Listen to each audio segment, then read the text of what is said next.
आज की खबर में आप सभी का स्वागत है। तो चलिए बढ़ते हैं देश दुनिया की बड़ी खबरों की ओर। दिल्ली का पहला फिदायीन हमला है Lal Qila blast. DNA test से यूं बदल जाएगा राजधानी में टेरर अटैक का इतिहास। लाल किला मेट्रो स्टेशन के पास हुए ब्लास्ट में इस्तेमाल हुई i20 कार से जुड़े सीसीटीवी फुटेज सामने आए, जिसमें काला मास्क पहने डॉक्टर मोहम्मद उमर दिखाई दे रहा है। जम्मू कश्मीर पुलिस ने उमर के परिवार को हिरासत में लिया है। आतंकी शकील की खूंखार गर्लफ्रेंड कार में लेकर चलती थी। AK-47 सहारनपुर से फरीदाबाद का खुला राज कैसे घूम गई सुई। डॉक्टर साइंस शाहिद का नाम फरीदाबाद की अल फलाह यूनिवर्सिटी से जुड़ा हुआ पाया गया है। वह किसी स्टडी प्रोजेक्ट या फिर हेल्थ सर्विस से जुड़ी हो सकती है। जांच एजेंसियां यह भी पता लगाने की कोशिश कर रही है कि क्या यूनिवर्सिटी की आड़ में किसी तरह की आतंकी फंडिंग नेटवर्क चलाया जा रहा था। बिहार चुनाव 2025 की वोटिंग के बाद राजनीतिक माहौल गर्मा गया है। एग्जिट पोल के अनुसार एनडीए की जीत की संभावना बढ़ रही है, जिसके चलते राजनीतिक दलों में खलबली मची है। सभी नेता अपनी अपनी जीत का दावा कर रहे हैं और एक दूसरे पर तंज कस रहे हैं। ऑपरेशन सिंदूर के बाद शांत पड़े पाकिस्तान समर्थित आतंकवादियों ने एक बार फिर बड़ी घटना को अंजाम देने का दुस्साहस किया। करीब एक दशक बाद दिल्ली में हुए किसी आतंकी वारदात के तार अब सीमा पार तक जा रहे हैं। धर्मेंद्र को अस्पताल से किया गया डिस्चार्ज, अब घर पर ही होगा ही मैन का इलाज। बॉलीवुड के दिग्गज अभिनेता धर्मेंद्र की सेहत को लेकर खबरें आने के बाद उनके प्रशंसक चिंतित हैं, लेकिन अब दिग्गज अभिनेता धर्मेंद्र को लेकर एक की सेहत में सुधार होने के बाद उन्हें अस्पताल से डिस्चार्ज कर दिया गया है।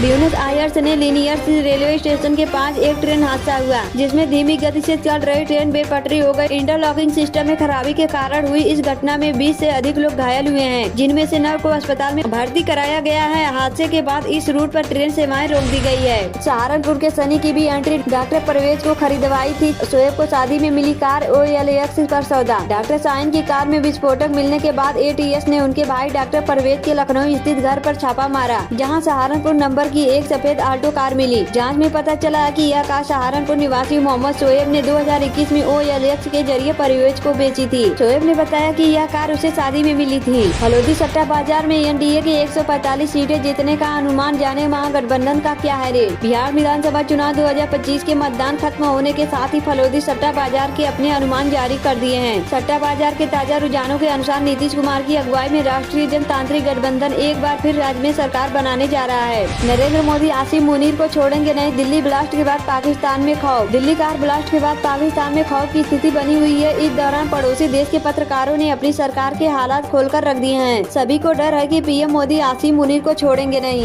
वेस्ट यूपी में आतंकी नेटवर्क खड़ा करना चाहता था डॉक्टर आदिल, इसलिए अनंतनाग मेडिकल कॉलेज से नौकरी छोड़ आया यहाँ। व्हाइट कॉलर डॉक्टर आदिल को लेकर नया खुलासा हुआ है। आदिल वेस्ट यूपी में आतंकी नेटवर्क खड़ा करना चाहता था। प्राथमिक जाँच में आया है कि आदिल पश्चिमी यूपी के कई डॉक्टरों के संपर्क में था, जिसमें ज्यादातर जम्मू कश्मीर या वहीं के आसपास के रहने वाले थे। संजू सैमसन के बदले में रविंद्र जडेजा की डील में राजस्थान रॉयल्स के सामने ये सबसे बड़ी पेच। भारत पर लगाया एक्स्ट्रा टैरिफ क्या सच में कम करेगा अमेरिका। डोनाल्ड ट्रंप के संकेत पर एक्सपर्ट ने कही ये बड़ी बात। भारत और अमेरिका के बीच व्यापारिक रिश्तों में कई नई हलचल देखी जा रही है। ट्रंप ने हाल ही में संकेत दिया है कि भारत पर लगाए गए 50% टैरिफ को किसी दिन कम किया जा सकता है। इस बयान के बाद भारत में उत्साह तो बढ़ा है, लेकिन एक्सपर्ट इसे ट्रंप की एक और राजनीतिक रणनीति मान रहे हैं। दिल्ली बम ब्लास्ट पर अखिलेश यादव का बड़ा बयान, कहा हमें पीएम मोदी पर पूरा विश्वास है। अखिलेश यादव ने कहा है कि हमारे प्रधानमंत्री ने कहा है कि जल्दी पता चल जाएगा कि इस साजिश के पीछे कौन है और उनके खिलाफ कड़ी कार्रवाई की जाएगी। पाकिस्तान और जम्मू कश्मीर के 18 आतंकी कैद लखनऊ जिला जेल की बढ़ाई गई सुरक्षा। दिल्ली धमाके के बाद लखनऊ जिला जेल में सुरक्षा और निगरानी बढ़ा दी गई है। हाई सिक्योरिटी बैरक में 50 कैदी रखे गए हैं, जिनमें 18 से अधिक आतंकी है। जेल प्रशासन ने तलाशी अभियान चलाया और मुलाकातियों के लिए आधार पर पहचान पत्र अनिवार्य किया। इस्तीफे के बाद पहली बार मंच से बोलेंगे जगदीश धनखड़। RSS पदाधिकारी के कार्यक्रम में जा रहे हैं। रात भर जगे मिनट टू मिनट निगरानी, इंतकाम का बना प्लान। पीएम मोदी ने बताया गुनाहगारों का अंजाम। दिल्ली के लाल किले के पास कार ब्लास्ट में अब तक 12 मौतें हुई हैं। दिल्ली कार ब्लास्ट में फरीदाबाद टेरर मॉड्यूल कनेक्शन सामने आया है। इस पर पीएम मोदी ने दुख जताया और षड्यंत्रकारियों को सजा दिलाने का संकल्प लिया। उन्होंने बताया है कि कैसे वह रात भर जगे और मिनट टू मिनट अपडेट लेते रहे। रूसी S-400 मिसाइल तकनीक की चोरी, ISI की करतूत आई सामने तो बौखलाया पाकिस्तान। भारतीय मीडिया के खिलाफ उगला जहाज। दिल्ली में लाल किले के पास ब्लास्ट के बाद कड़ी की गई सुरक्षा। आज शाम पीएम आवास पर बड़ी बैठक। दिल्ली के लाल किले के पास 10 नवंबर को हुए ब्लास्ट में 12 लोगों की मौत हो गई है और 20 से अधिक लोग घायल हुए हैं। जिस कार में ब्लास्ट हुआ उसमें 80 किलो विस्फोटक था, लेकिन जांच में कोई डेटोनेटर नहीं मिला। भारत के साथ खड़ा हुआ दोस्त इजराइल। तालिबान भी आया साथ। चीन बोला हम सब साथ हैं। दिल्ली में लाल किले के पास हुए विस्फोट के बाद दुनिया भर के कई देशों ने संवेदना जताई है और भारत के प्रति समर्थन व्यक्त किया है। इस विस्फोट में अब तक 12 लोगों की मौत हो चुकी है, जबकि बड़ी संख्या में लोग जख्मी हैं जिनका इलाज चल रहा है।